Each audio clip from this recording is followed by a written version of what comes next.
Praise the Lord! Today we shall read 2 Corinthians 12 verse 9.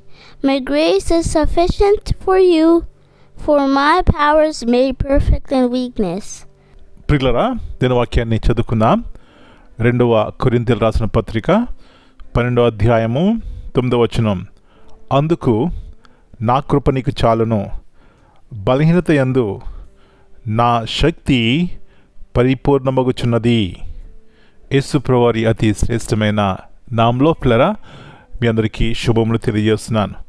మరి యొక్క నూతన శ్రేష్టమైనటువంటి ఉదయకాల సమయాన్ని దేవుడు మనకి ఇచ్చినారు. మొట్టమొదటిగా దేవునికి కృతజ్ఞతాస్తులు చెల్లించి మరి ఆ దినమును ప్రారంభిస్తే అది మనకి మేలు, ఆశీర్వాదము. పౌలు యొక్క జీవితంలో పిల్లరా ఎలాంటి పరిచర్య, ఎలాంటి కార్యములు దేవుని కొరకు చేస్తున్నాడు. అయితే తన జీవితంలో ఒక ముళ్ళు ఉంది. మరి అది వ్యాధో ఎలాంటి కష్టమో మనకు తెలియదు, కానీ దాని కొరకు దేవుణ్ణి ముమ్మారు అడిగాడు. ఏమని అడుగుంటాడు? ప్రభువా, ఇది తీసేస్తే మీ కొరకు ఇంకా గొప్ప కార్యం చేస్తానయ్యా అని ఉంటాడు. అందుకు దేవుని యొక్క ప్రత్యుత్తరము, పౌలా, నా కృప నీకు చాలు. నా ప్రియుడా, నా ప్రియ సహోదరి, ఎలాంటి గొప్ప కృపగల దేవుడు మన దేవుడు. ఆయన యొక్క కనికరము, ఆయన కృప, అర్హత లేని మనకు తన యొక్క ప్రేమను చూపెట్టడమే ఆయన కృప. కాబట్టి నీ జీవితంలో కూడా ఒకవేళ ఎలాంటి కష్టము, బాధ, ముళ్ళు ఉన్నా దేవుని కృప మనతో ఉంది అనే సత్యాన్ని గుర్తిస్తే మన జీవితము ఎప్పుడు కూడా మాధుర్యముగా ఉంటుంది, సంతోషముగా ఉంటుంది. దుఃఖంలో ఉండదు, దుఃఖంలో కూడా సంతోషాన్ని కలిగి ఉంటాం.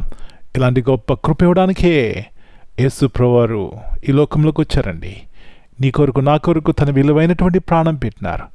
ఆయన వైపు చూస్తే, ఆ కల్వరి వైపు చూసినట్లయితే ఆ గొప్ప దేవుని ప్రేమను చూస్తాం. అప్పుడే మన జీవితంలో ఎంతో నిరీక్షణతో కూడినటువంటి జీవితం కలిగి ఉంటాం. ఇలాంటి కృప దేవుడు మనందరికీ దేవుడు దయచేయను గాక. ప్రార్థన చేసుకుందాం. ప్రభువా, పరిశుద్ధమైన తండ్రి, మరి ఒక నూతన ఉదయకాల సమయాన్ని బట్టి మీకు వందనాలు.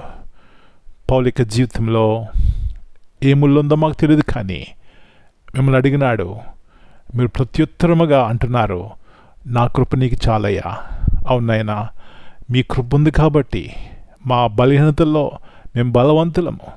మా యొక్క నిరీక్షణ జీవితంలో గొప్ప నిరీక్షణ, మా యొక్క అజ్ఞానంలో జ్ఞానము నాయన, మా దుఃఖంలో ఓదార్పు ప్రభువా, ఎలాంటి కృపగలదేని మేము కలిగి ఉన్నాం.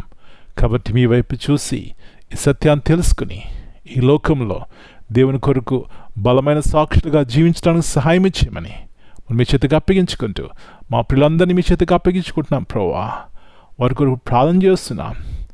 వారు కూడా వారి జీవితాల్లో విశ్వాస సహితమైన భక్తిని చేసి దేవుని యొక్క గొప్ప కార్యంలో వారి జీవితాల్లో, కుటుంబాల్లో చూడటానికి సహాయం ఇచ్చేయమని, ఈ వాగ్దానాన్ని ప్రతి ఒక్కరి జీవితం నెరవేర్చండి.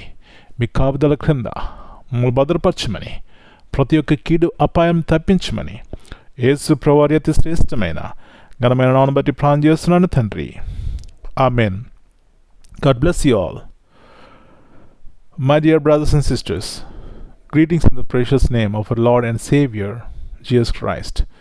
Here we see in 2 Corinthians chapter 12 and verse 9, my grace is sufficient for you.